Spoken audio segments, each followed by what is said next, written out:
and start with our meeting here.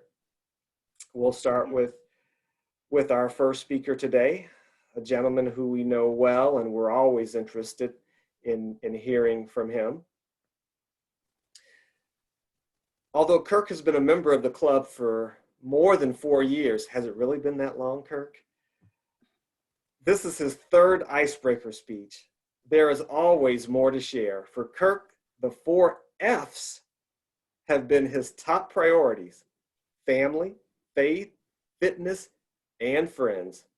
His clarity on the last one, friends, in recent years has helped him forge stronger and more meaningful relationships and have been key during the pandemic. Please help me welcome our speaker today, Kirk Stoessel, with Allow Me to Reintroduce Myself, Kirk Stoessel. Thank you, Mr. President. I will never forget this moment. I was sitting in the living room of my parents' house. I was in middle school. I had tears streaming down my face, and I wailed the following to them: I don't have any friends. It was a statement full of a lot of powerful emotions: sadness, shame, anger, and I'm sure a lot of other ones. As a parent now, I can only imagine the devastation that my parents felt hearing their kids say this. But the saddest thing about it is it wasn't true. My best friend, a guy that I'm still extremely close with, closer than any of my other friends, lived 5 houses away. 5 houses in the other direction, another great friend that I'm also still close with today. The problem wasn't that I didn't have friends. The problem was that I was identifying the wrong kind of friends and seeking out the wrong kind of friendships. I'm sure there were plenty of kids in my middle school that would have made great friends, but I sought out being in with the in crowd. I wanted to be friends with the coolest kids, and they were more than happy to let me hang around. But when they needed someone to turn on, I was right in line. And thus the sadness and anger and all those emotions I was feeling that led me to say to my parents, I don't have any friends. This started early. It started, I can remember as early as grade school, being out on the playground and wondering, why aren't I one of the cool kids? Why don't the cool kids want to be my friend? It extended into middle school, high school, college, and unfortunately, even well into my adult life. In fact, it wasn't until a couple of years ago that I really started to re-examine not just what a friend is and what brings goodness into my life through friendships, but what's really important to me. And I sort of recalibrated, and it resulted in the 4 F's that Brandon just mentioned in my introduction. First and foremost for me, above anything else, is faith.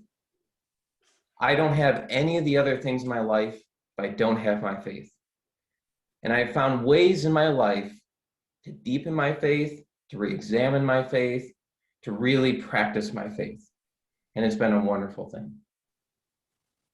Second is my family. I had a wonderful relationship with my grandparents. They were like a second set of parents to me. I've always been close with my parents, and I feel so lucky that they moved to Indiana from Wisconsin to be closer with me and be a part of my grandkids' lives, an active part. My brother and I have had our battles over the years, physical, yelling, all of it, but we would be there for each other in a moment's notice, no question asked. I love my brother deeply. I love his wife. I love his kids. His kids and my kids love each other. When I met my wife and eventually married her, I explored and found a whole new depth of love, a whole new kind of love. And then my kids. Man, I don't think I really knew love until we had kids.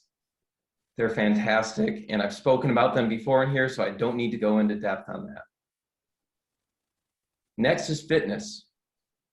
I used to just think of fitness in terms of my physical fitness, and that is absolutely important to me. I am a better person. I feel better about myself. I'm just better when I am active and getting exercise. But it's also mental fitness. I have to take care of my body and my mind. And that's led to a lot of changes in my life, including my recent job change. And then finally, friends. I had to really re-examine what kind of friend brings true joy into my life and focus on those friendships. And I identified 3 things. First, I have to know that they'll be there for me at a moment's notice, that they would drop whatever they were doing if they truly knew I was in need.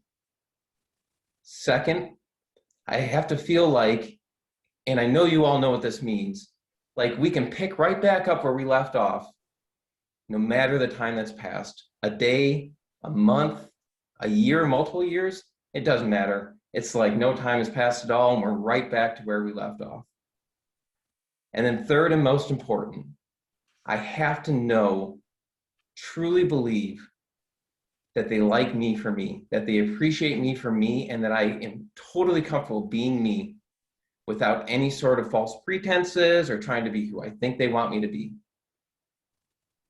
That's important because a lot of what I've done in the past results from me caring far too much what people think about me and chasing friendships just because I think I need that friendship. Do I wish I could go back and grab hold of that middle school Kirk and say, "You're chasing the wrong kind of friends, knock it off"? Sure, yeah, there's a part of me that wants to do that, but here's the thing. I learned so much from all that pain and all that sorrow and all those things that I did wrong over the years. And what I can do with that now is take all that learning and teach my kids to be better, to seek out true, meaningful friendships, to bring that goodness into their life. And I can tell you this with absolute certainty. If I succeed in that mission, if I help them learn from the mistakes of my past, every moment of it is totally worth it, because I'll know that I have set them up for a lifetime of happiness. Mr. Toastmaster. Thank you so much, Kirk. Wise words I believe many of us can relate to, and it certainly resonates with this group, I'm sure. May we have our timers report, please? Mr. Toastmaster, Kirk spoke for 6 minutes and 24 seconds. Thank you so much, Kay. Thinking about our theme, March Madness, I think back to last year at this time, as we've passed the 1-year mark now of being exposed, so to speak, to COVID and everything that goes along with it. Seeing how the basketball tournament was canceled last year, and it's amazing and even surprising as I think about it, how it continues to impact us this year, first and foremost in the way that the format of the tournament, being inside the bubble, as it were, going from, I believe, a total of, I want to say it was like 12 to 15 different locations between the 2 weekends where there was going to be basketball. And now it's down to 6 locations, all here in Indiana. And also thinking, I just heard a story this morning with, I believe, 6 referees, 1 out of 6 who went to dinner together tested positive. Now these referees won't be a part of the tournament. And I believe I heard at least 5 other players, or excuse me, 5 people. They wouldn't identify whether they were player, coaches, parents, or other parts of the team that had tested positive.